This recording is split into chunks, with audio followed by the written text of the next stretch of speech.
Good evening, fellow Tcash merchants. It's my hope that you're doing okay today.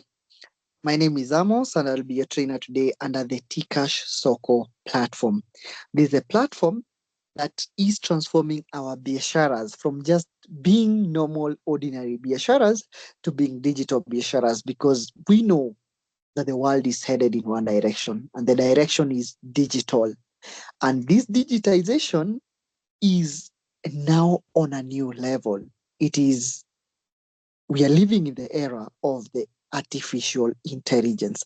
And one of the advantages of the Tcash Soko platform is that it integrates AI, artificial intelligence, in our businesses directly. And what is this going to do? This is going to make our biasharas very efficient because we will be able to have some guidance on how to make some decisions promptly, and of course get a smart way of storing our data and information online. So welcome to our session and make your first sale. So we just fixed our shop in the other session. If you didn't watch that, the session is still posted there on YouTube. You can get to watch and get to understand how you can be able to fix your shop. So now, once your shop is well fixed, the next thing that comes into a biashara person's mind ni nitauza aje? Like, how will this app help me in making my sales? And how will the app make my work easier? So those are the questions we are going to try and answer and see to it the advantages that the apps is bringing to us as business people, and more especially sisi wase wayang kabisa. Like, this is our platform. This is the platform that is going to change our lives, because the kind of biasharas you're going to do and the smart way of doing them is just having your phone with you right on your hand, and you're able to transact and do businesses, and of course control every aspect of your business just from the click of your phone. So let's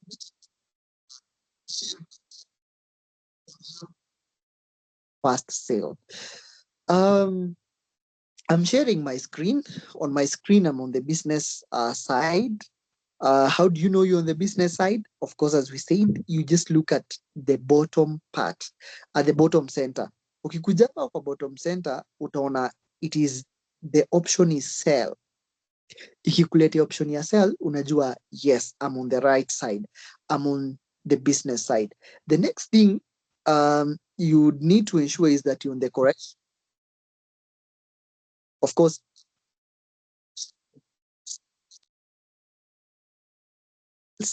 So nitauza aje? How will I make the sales? So ukiangalia, the app shows me my Tcash balance, which is 88 shillings, and I have 5 Rotary tickets. So we want to see, do these numbers change? That is the greatest question that we're going to try and answer. And what is that change going to reflect? Is it reflective of the sales we have made? And where do I view the transactions in history form? So tutaona hizo numbers venye zitachange. Ukikuja hapa today's performance has not been good because this is still a new business. It's a business that we started together today online. So it is a physical business that is there, but again, online it was not there. So we started it online today. So the performance of this shop online imekuwa zero. The transaction zero, the order zero, the number of customers served zero. So now the upcoming bookings are still zero. So now I want us to see how these numbers change. So how do you sell? Ukikuja hapo chini kabisa, there's the option of home, orders, and sell. So nitaguza option ya sell. That is how you sell. Kusell lazima uguse hiyo option ya kusell, na ndio usell lazima ukuwe kwa business side. So you cannot make a sale when you're on the personal side. Just because I had a question from one of my friends, how do I sell? He was asking me how do I sell, yet he was on his personal side of the app. So make sure that you're on the business side. Then hapa kwa business side, there is the catalog, express, and voice assistant. Catalog ni nini? Catalog ni ile system inatumika in places like supermarkets, hizo biashara zenye tuseme zime develop, wamenunua systems. So kwa hiyo system wako na what we refer to as catalog. Catalog stores information ya vitu wako nazo kwa inventory yao. So like once ameuza kitu, then the catalog ina deduct automatically. So tuseme ameuza something like umeenda supermarket, umenunua mkate na maziwa, just to use the basics, very basics. Umenunua just bread and milk. So when you buy bread, itapelekwa kwa mashine ya computer, and then it will be scanned na utaona inakuletea price hapo. Ikikuletea price, it is not just the price that is affected, huwa ina affect pia something we refer to as the inventory. Remember fix your shop, tulikuwa tuna fix inventory. Ukienda tulikuwa tuna fix inventory and services. Ukienda kwa inventory, kama we ni mtu wa products, then you need to know the quantity zenye ya stock yenye uko nayo. So the catalog will help you deduct automatically the number of items zenye uko nazo kwa inventory yako. Then we have the other option, the express. The express sale, we're going to review it later. It's on how you can sell very fast when it is very busy, and again how you can sell while at the same time giving discount, because kwa catalog hauwezi peana discount, but kwa express you can be able to give a discount. Then the last option is the voice assistant. Voice assistant is a coming soon feature under this app. By coming soon, what do I mean? Remember, the Tikash Soko app is barely 3 months old. It's actually shy, some weeks shy of 2 months in the Kenyan market. So voice assistant is still a feature that is being piloted. Once released, I will just let you know. It is going to be a very powerful way of making sales. Inamaanisha aje voice assistant? Utakuwa unaongelesha app inakufanyia hiyo maneno ya catalog na inventory na kila kitu, na inakutolea mpaka receipt. However, that is a coming soon feature. So we want us to make our first sale using the catalog, the very first option. So nikiguza catalog, then this appears. What is appearing here are the services that the Aura Nails offers. In offer the following names: the manicure basics, the manicure durex, the manicure refill, the manicure removal. They are all the services that I offer. Hizi services ni zenye nilifix ile side ingine when we were learning about fix your shop and prices. So now I want to sell, maybe somebody has come to my shop na nataka nimfanyie service called gel manicure. Amekujia gel manicure. The gel manicure is now at the top. I've scrolled through. Unaiona it's at the top. It is costing 200 shillings per 30-minute service. Venye tu we had set it under the fix your shop and prices. So huyu mtu amekuja na wamekuja na sister yake. So that means this is a lady who came with a sister. So that means both of them walifanyiwa service. I need to charge both of them. Can I charge both of them at the same time? Yes, very, very correct. You can charge them at the same time. Utafanya aje? Ukiangalia hapo on your right hand side, kuna that icon that has the plus, minus, and the zero at the center. So when you add a plus, inaongeza hiyo service. So unaona, like ukiadd plus inakuja ni 1. That means you're offering 1 gel manicure. If you're offering 2, utaguza plus another time, then itachange, itakuonyesha ni 2. Ukiangalia, something interesting is happening every time you tap either the add or the subtract. Hapo chini there is the cut. There is something in blue that has appeared called the cut. Cut is something like a trolley yenye unatumia tu super. So under the cut hapa inakuonyesha that you have 2 items costing 400 shillings. So if huyu mtu anataka pia nail art, naweza kuja, then I add it. The nail art is there. I add it. So unaona the price keeps on increasing. The more I add, the price goes higher kwa cut. So if alitaka nail art na nitoe hiyo gel manicure, nail art ikuwe hivyo. I think that service is now complete. Somebody can come for gel manicure at the same time you do a nail art. So that would mean alikujia those two services. So the cost of the two is 499. Kwa nini? The gel manicure is 200, the nail art is 299. So nita proceed kwa cut, nitaguza cut ndio niweze kuuza. So nikiguza cut, then it tells me, it shows me the information that I have fed on the other side. Inanionyesha the gel manicure which is 1, the nail art which is also 1. Na pia hapa inanipea option. So tuseme nilikuwa nimesahau that alitaka gel manicure 2, I'll just add. Nikiadd zinakuwa 2. And this changes the price there automatically. But because I just wanted to check out ikiwa moja, then I can just remove na ibaki moja just by doing the plus or the minus. Hii ni ile tu signs zetu za hesabu, but again you just need to know that sio ati ni wewe unafanya hesabu, it is the app that is doing the calculations for you. Unaona venye ulikuwa unakaa, maybe you have a book and a pen. Customer akikuja before mu agree on the price, unaandika ati hii ndakucharge 50, ingine na charge 250, so the total is 300. You no longer have to do that. The app is doing this for you. And this is the importance of fixing your shop in the correct way.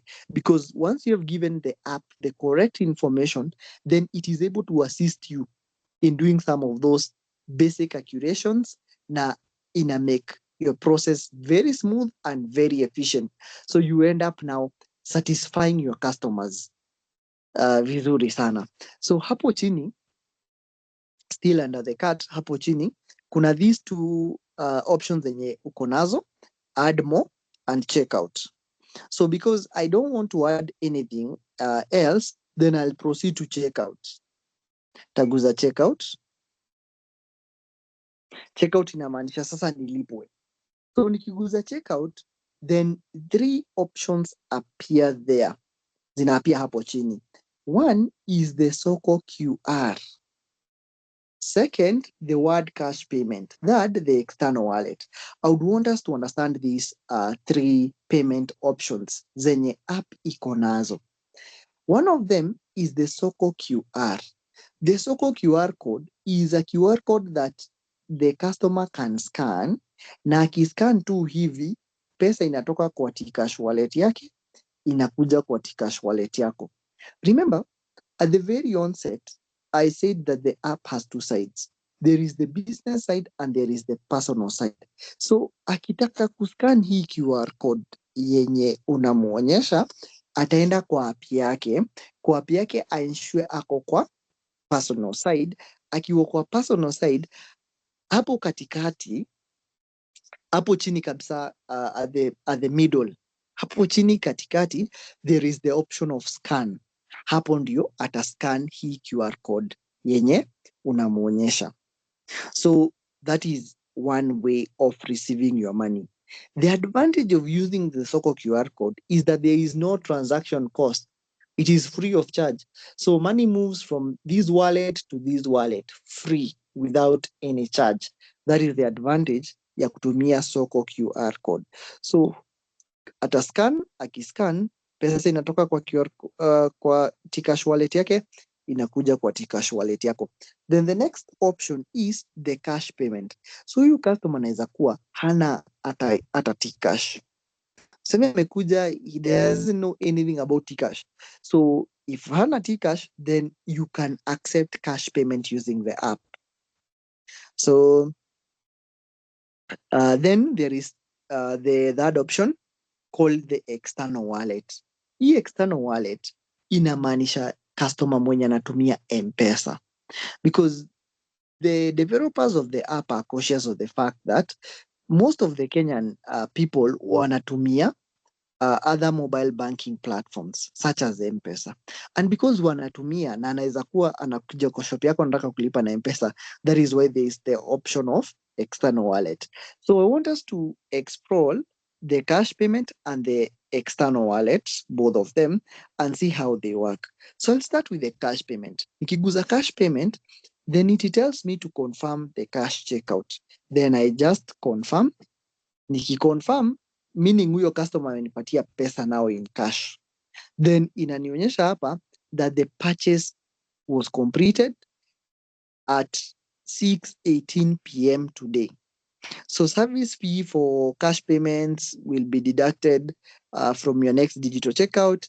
And of course, niko hapo chini na view receipt. So nikiguza hiyo option ya view receipt, then it shows me a receipt for the items zenye nimeuza.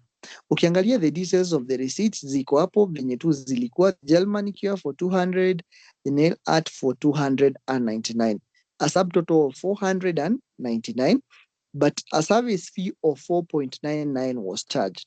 What is this service fee? The app charges you a service fee when you're doing a cash sale transaction.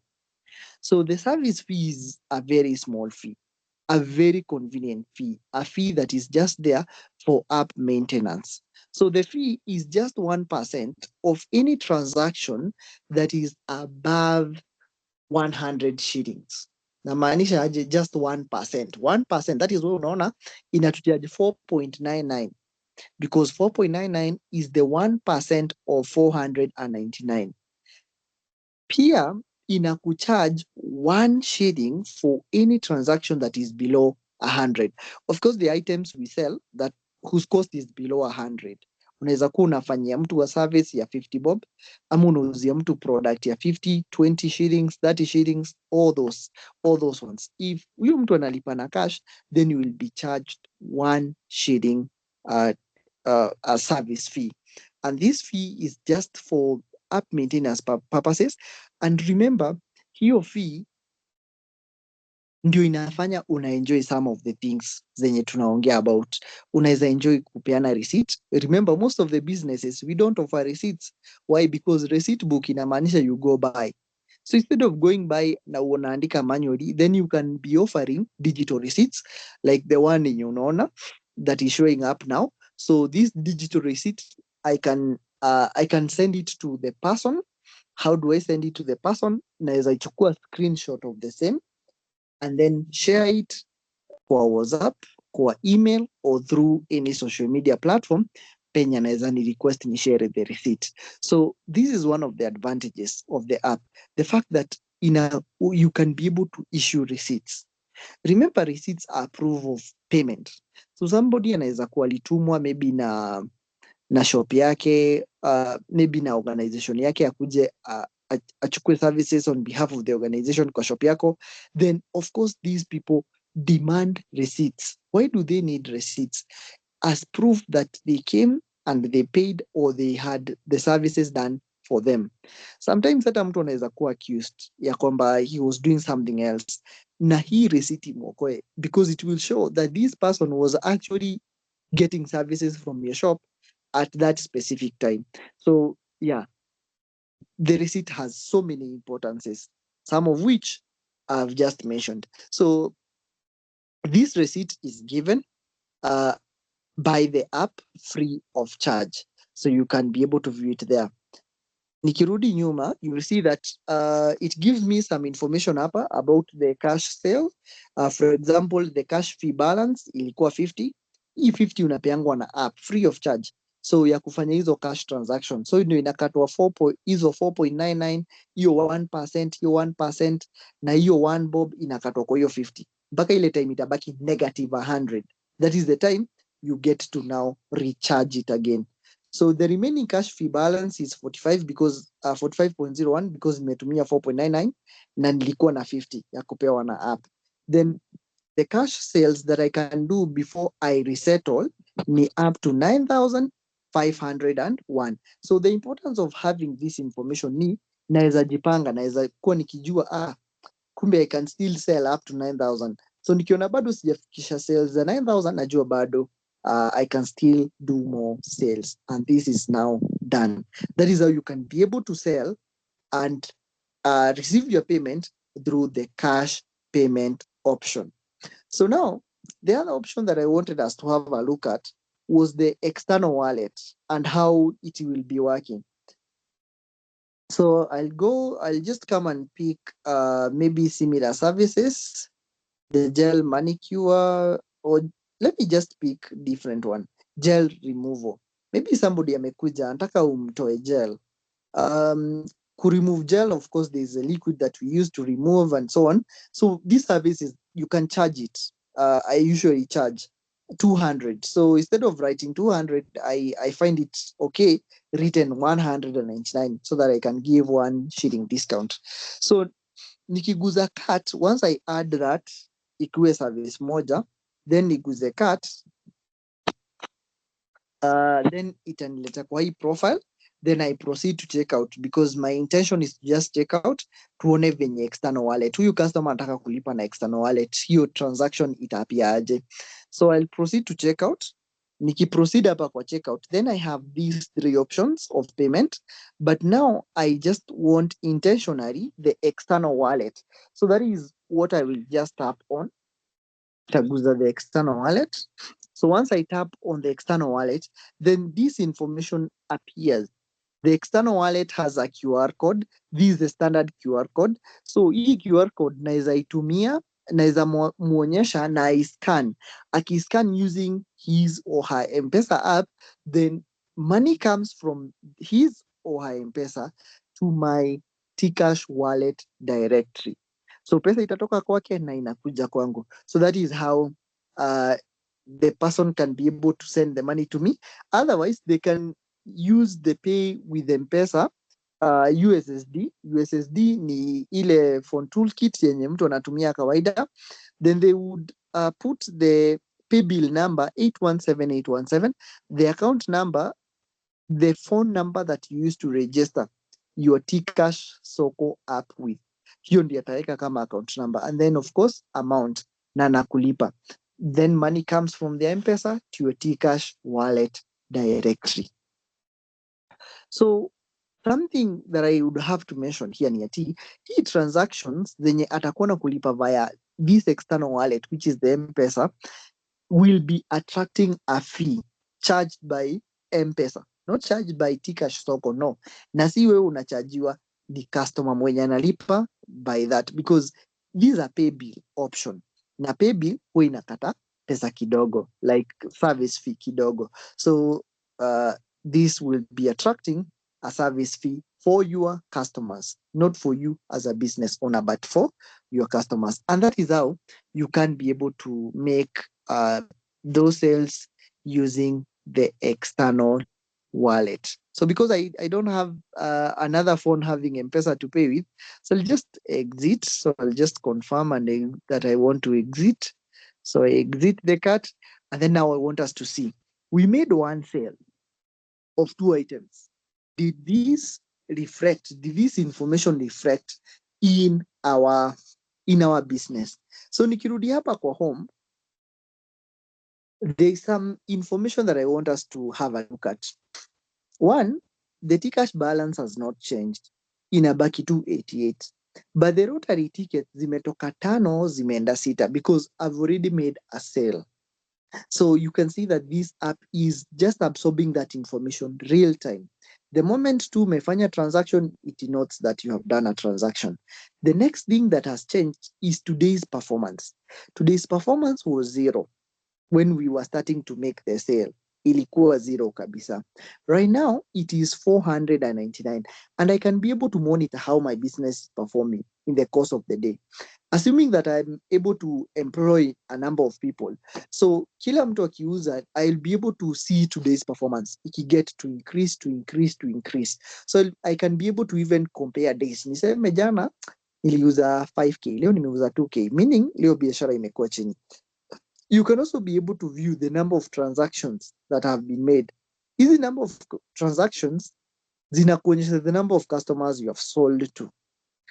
Then you can also be able to see the number of orders, because the app has not received any order online, then orders remain 0. The number of customers are 0, but somebody will ask me, mbona iko 0 na tumeuza? The reason as to why it is 0 ni we have sold via cash. So the app did not get to know the name of the customer. And that is why the customers are registered as zero. So where else can I view this information about today's performance? Ukikuja hapo chini kabisa, you have orders, sell. Just on the right hand side of the cell, there is the option of the wallet. Nikiguza wallet, then it shows me the Tcash balance, which is 88. The pay later, e-pay later, it's something that we'll discuss in the course of the week in greater details, but it's an option of offering things on credit, which we have always done. Tumekuwa tukipeana vitu na madeni, so hiyo ni ndio pay later. It's all about giving items on credit. Unapatia mtu kitu analipa baadaye. So that's what it means. Then hapo chini below the pay later, you have the cash payment that was made. So you can be able to view this by tapping it. Ukitap hivyo inakuonyesha that this was a cash payment of 499 done today at 6:18 p.m. Then I can view the receipt. How do I view the receipt? Nitatap on the receipt. Nikitap on the receipt, I will be able to view the receipt as it was. So hii receipt yet inapotea. It is still stored under your wallet and you can be able to access it at any given time, at any given point when you would need it.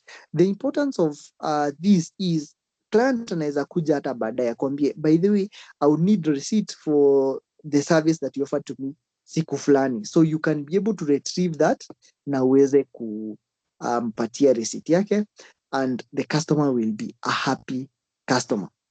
So that is how you can be able to make your sale. You can be able to also track and see where your transaction has gone. So it goes to your wallet. And of course, that is how you can be able to make your sale using the Tcash Soko platform. The importance of using the app to make the sale is you're giving the app information about your business. When you give the app information about your business, as we're going to learn later, you will be building something called a credit score. Most biasharas have suffered kukosa money for expansion na banks ziko na pesa. So why don't we transact with the app? Tukitransact na app, tunapata information, tunajenga credit score. Tukijenga credit score, then tunaenda kwa bank, tunachukua loans, tuna expand biashara zetu. Isn't that an amazing thing? Because if you go to a bank, watakuuliza about your transaction history and so on. They want to find more about you before they can give you that credit. So we need to ensure that we transact, we make sales with the app for us to stand high chances of benefiting from this resource yenye inaitwa loan that we can use to expand our biasharas. So this brings us to the end of our session today under the make your first sale. It is my hope that you have learned that you can now make a sale using the catalog and using the app. Let us keep on practicing this in real time in our biasharas to increase the number of lottery tickets that we have. Once we increase that, we stand high chances of winning the award. So in case you have any question on what we have learned today, kindly feel free to get back to me via the comment section below. I'll be responding to your questions as soon as I see them. Have a great evening and let us make sales with the Tcash Soko platform, because this platform is transforming our biasharas to digital biasharas. And digital biashara is the future of biashara. See you in the next one.